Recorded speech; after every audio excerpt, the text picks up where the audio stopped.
Olá, amados. Hoje a gente está aqui contando o testemunho do pastor Edson Arantes da Silva, um ex-bruxo, ex-traficante do Comando Vermelho no Rio de Janeiro, e a gente está aqui contando o que Deus fez na vida dele.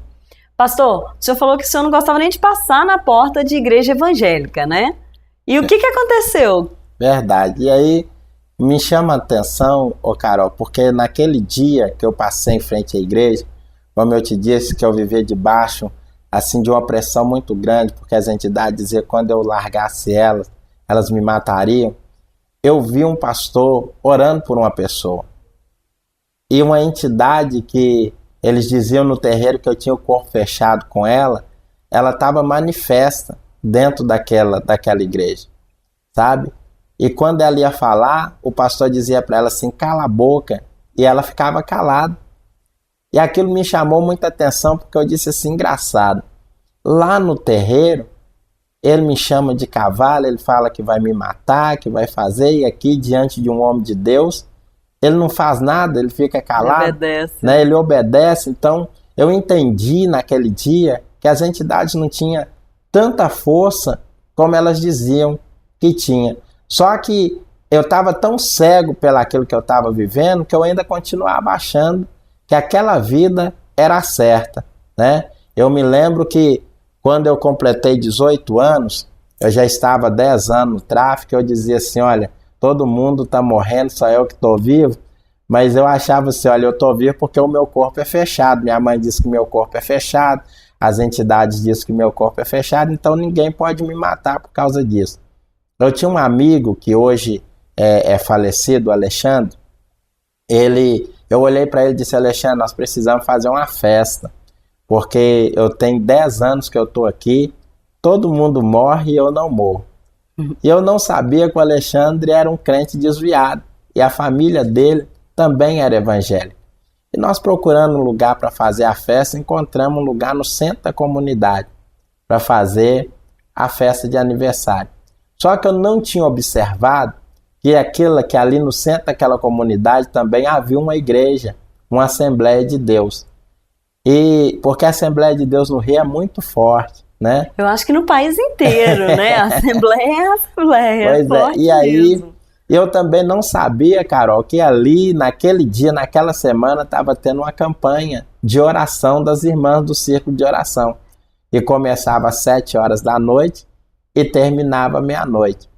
E na sexta-feira nós fizemos a festa de aniversário, contratamos uma equipe de som, colocamos dentro da comunidade e fomos fazer a festa.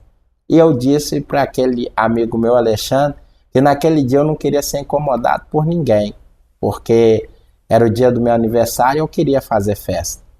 E era igual a gente vê na televisão, pastor, tem lá a festa, mas todo mundo armado. É daquele jeito mesmo. É aquilo mesmo? É aquilo mesmo. Então, assim, que nem você disse, parece quando as pessoas assistem aquele filme Tropa de Elite, aquilo ali é a realidade que acontece dentro das comunidades, né? Uau. Então, quando nós estávamos na festa, as pessoas armadas de fuzil e tudo, e quando a gente estava ali na festa, à meia-noite, as irmãs terminam a oração, e quando elas estão saindo, uma senhora já de 70 anos, chamada irmã Almerinda, ela olhou para as irmãs que estavam com ela e disse assim, olha, tá vendo aquele moço encostado lá, aquele jovem encostado lá naquela caixa de som? As irmãs olharam para ela e disse, tô vendo. Ela disse assim, olha, Deus mandou pregar o evangelho para ele hoje. E aí as irmãs que estavam com ela falou assim, a senhora é doida? A senhora conhece ele? Ele é o gerente do tráfico. Ele é muito ruim. Ele aquele camarada, manda fechar a igreja, ele briga com o pastor, e ele é terrível, né? E se a senhora for lá, ele não gosta de crente. A senhora sabia que ele mexe com bruxaria? E aí ela disse assim, olha, eu vou, sabe por quê? Porque se o meu Deus falou, meu Deus garante. Amém. E ela passou no meio dos homens armados que estavam ali fazendo a segurança, e ela chegou do meu lado e eu não a vi chegando. E de repente, quando eu olhei para o lado, eu vi uma senhora magrinha, com um coque no alto da cabeça, com uma saia até o pé, uma senhora que o rosto dela brilhava como o sol do meio-dia, porque é uma mulher de oração, né? E aquela mulher, quando eu me virei, ela estendeu a mão, olhou dentro dos meus olhos e disse para mim assim: jovem, Jesus te ama e Ele tem uma grande obra na sua vida. Glória a Deus. Como eu não gostava de crente, aquilo me irou demais. E eu olhei para ela e disse: olha, minha senhora, eu não gosto de crente. Eu detesto crente porque eu sou espírita, eu sou pai de santo, eu não gosto de crente, né? E aí eu falei com ela assim: olha, deixa eu dizer para a senhora uma coisa. Hoje é meu aniversário, eu não ganhei presente. Então meu presente hoje vai ser a senhora, porque eu nunca matei um crente na minha vida. Então vai ser, hoje eu vou matar um crente. E eu coloquei a arma na cabeça daquela senhora e ela estendeu a mão para o céu. Ali à meia-noite ela olhou para o céu e ela disse para Deus assim: olha Deus, esse moço está me desafiando. Se o Deus que ele serve for maior do que o meu, ele vai atirar e eu vou morrer, mas vou morrer glorificando o seu nome. Mas se o Deus que eu sirvo for maior do que o dele, ele até pode atirar, mas nada vai me acontecer. Quando ela falou aquilo, eu fiquei mais irado, porque eu estava no tráfico desde os 8 anos de idade. Eu estava completando 18 anos e ninguém havia me desafiado. Ninguém tinha coragem de me desafiar ou de levantar a voz para mim. E aquela senhora, ela teve. E quando eu vi ela falando aquilo, eu falei: a senhora está me desafiando? Então a senhora vai morrer mesmo. E coloquei a arma na cabeça dela e eu fiz 3 disparos. Mas nenhum dos 3 saiu nem uma bala. Nossa. E quando eu disparei e que ela viu que não saía bala nenhuma, ela levantou as mãos e disse: demônio, eu te repreendo em nome de Jesus. Meu irmão, foi a mesma coisa de dar uma anestesia geral em mim. Eu não mexia nem para um lado e nem para o outro. E aquela senhora pulava. O senhor tentava mexer e não conseguia? Eu tentava mexer e não conseguia. Parece que eu tenho certeza, naquele momento eu fui dominado pelos anjos do Senhor. E aquela senhora pulava na minha frente, falava em línguas e dizia para mim assim: olha, não mexe com meu Deus, não brinca com meu Deus, porque o meu Deus é poderoso na batalha. Ela pregou, Carol, 2 horas para mim, sabe? Deus. E lá havia assim um beco que saía e no final desse beco entrava para a direita e para a esquerda. Depois que ela terminou de pregar, ela entrou nesse beco e ela entrou na esquerda assim, de repente ela voltou, ela estendeu as suas mãos para mim e ela olhou dentro dos meus olhos e disse assim: solta ele, Jesus, porque a obra já foi feita nesta noite, tá? E naquele dia eu comecei a entender o grande poder de Deus. E só quando ela falou isso que o senhor conseguiu se movimentar? Só quando ela falou isso que eu consegui me movimentar. E aí eu olhei para o Alexandre que estava do meu lado e eu falei: Alexandre, que velhinha sinistra é essa, Alexandre? Você viu o que ela fez comigo? E aí eu falei com ele assim: rapaz, vai atrás dela e pergunta para ela onde que ela aprendeu aquela língua, porque eu quero aprender também. E aí ele olhou para mim com os olhos cheios de lágrimas, ele disse assim: rapaz, não brinca com esse negócio não, porque aquela língua que aquela senhora fala, ela não é da terra, aquela língua é do céu. E aí eu olhei para ele e falei com ele: rapaz, você agora é um bandido crente? Ele disse assim: não, a minha mãe é crente e eu sou desviado da presença de Deus, né? E aí ele falou uma palavra que até hoje mexe muito comigo. Ele disse assim: olha, quando a minha mãe fala essa língua dentro da minha casa, eu entendo, Ed, que o Deus dela está descendo na terra, sabe? E isso foi numa sexta-feira. E no domingo a gente terminamos a festa e no domingo eu estava andando dentro da comunidade e eu vi uma jovem e eu disse para Alexandre: Alexandre, você conhece aquela jovem? Ele disse: conheço. Eu disse: pois hoje eu vou namorar com ela. Ele disse: rapaz, deixa esse negócio pra lá, a moça é crente. Eu falei: não, mas eu vou namorar com ela assim mesmo. E fui conversar com aquela jovem. Chegando para conversar com ela, eu disse para ela quem eu era, fiz as minhas apresentações, né? Terrível. Eu tenho até vergonha de falar aqui. E aí eu falei com ela e ela, sem muito entender a língua da malandragem, e aí ela disse para mim assim: esse negócio que você tá falando aí comigo de formar um bonde, é namorar? Eu disse, é isso mesmo, né? Eu cheguei pra ela e disse, e aí, mina, quer formar um bonde comigo? E aí ela disse, esse negócio é namorar? Eu disse, é isso mesmo. Ela disse, para namorar comigo tem que ir no culto de libertação. Eu disse, aonde que é o culto? Ela disse assim, é no começo da comunidade. Primeira entrada direita, uma casa de 2 andares, a casa em cima, a igreja embaixo. Eu disse, quem que é o pastor de lá? Porque esse daí eu não conheço. Ela disse, olha, eu sou nova lá, o pastor eu não conheço.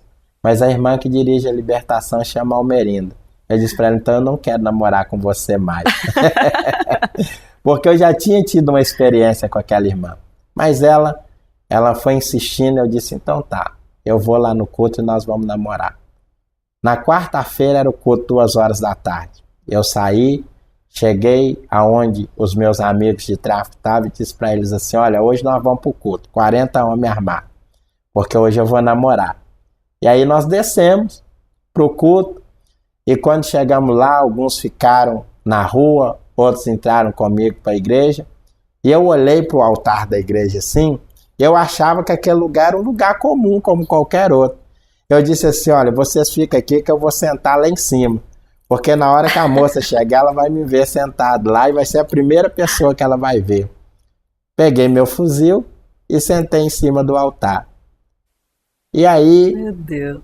eu vi um senhor que estava de joelho dobrado orando, e eu falei, eu vou fazer o mesmo que ele está fazendo. Dobrei o joelho, e ele dizia, Senhor, meu Deus e meu Pai. Eu dizia, isso mesmo, Deus dele e Pai dele. Ele dizia, abençoa, eu dizia, abençoa mesmo. De repente, a igreja começou a encher. A igreja encheu, e aí foi a hora de começar o culto. A irmã Almerinda estava embaixo, assim, orando. Ela se levantou, cumprimentou a igreja e disse, igreja, não se preocupe. Esse moço está no lugar certinho que ele devia estar, porque é aí que Deus vai colocar ele para pregar o evangelho. Glória a Deus. Aquele senhor que estava ali orando seria o pregador daquela tarde, e ele começou a pregar, eu me lembro como se fosse hoje, ele pregava sobre os muros de Jericó, e cada vez que ele marchava, ele pisava no meu pé, e eu dizia assim, eu não vou aguentar isso, eu vou dar um soco nele. E quando eu pensava, ele dizia assim, olha, você pode até tentar, mas aqui na minha frente tem um anjo. E se você tentar me dar o soco, o anjo vai parar a sua mão. E aí eu dizia, ele voltava, marchava, pisava no meu pé de novo. Eu dizia assim, agora não vai ter jeito, agora eu vou matar ele. E aí ele dizia, eu vou dar um tiro nele. Ele dizia, você pode até tentar, mas o meu Deus tem uma arma mais poderosa do que a sua. E ele levantava a Bíblia pro alto. Meu Deus. E eu dizia assim, tudo que eu penso, ele fala. Então não vou falar mais nada. O culto terminou, Carol, e a moça não foi no culto. Gente. Ela não foi no culto. Mas eu entendo hoje que o culto aquele dia não era para ela, o culto era para mim. Sim, já estava tudo planejado. Já estava tudo planejado por Deus. Porque uma pessoa que vinha do espiritismo desde quando nasceu, né? Aquela irmã se levantou quando o culto já estava terminando depois da pregação. Ela apontou o dedo para mim e ela disse para mim assim, homem, assim te diz o Senhor, conta 15 dias e tu verás qual Deus que vai te livrar na hora da tua angústia. O meu Deus, ele vai provar para você que o único que tem o poder de fechar o corpo e abrir o corpo do homem é só Jesus. Amém. E ele vai transformar a sua vida. Os dias passaram, eu fui embora naquele dia. Os dias passaram e no 15º dia, faltando 5 minutos para meia-noite, para entrar o 16º dia, eu ouvi alguém soltando fogos e gritando no rádio, corre, porque a polícia invadiu a comunidade. Quando eu ouvi isso, eu comecei a correr. Eu dei de cara com alguns policiais. E quando eu entrei em um beco, eu não percebi, eu tinha entrado num beco sem saída. E quando eu entrei ali, o policial que comandava a operação, eles entraram atrás de mim. Eu tive uma notícia. Se você sabe rezar, reza. Se sabe orar, ora. Ou se tem algum santo de cabeça, pega com ele. Porque hoje você vai morrer. Isso o policial falou com o senhor? Isso o policial falou comigo. E aí, eu não tinha para onde correr. Mas mesmo assim, eu ameacei tentar uma fuga. E quando eu fui para correr, ele fez o primeiro disparo, entrou no canto do meu maxilar, quebrou, subiu pela minha garganta e parou aonde eu tenho uma bala alojada atrás aqui. Eu tomei 4 tiros nas costas e 3 nas pernas. E quando eu caí, já quase sem respiração, respiração bem curta, eles jogaram uma lona em cima de mim e cercaram com a fita zebrada e disseram: olha, hoje nós acabamos, a comunidade hoje não tem mais dono, porque o gerente do tráfico está morto. Meu Deus, pastor, eu vou precisar fazer mais um intervalo, mas a gente volta, é muito rápido mesmo, a gente volta para ouvir o final desse testemunho.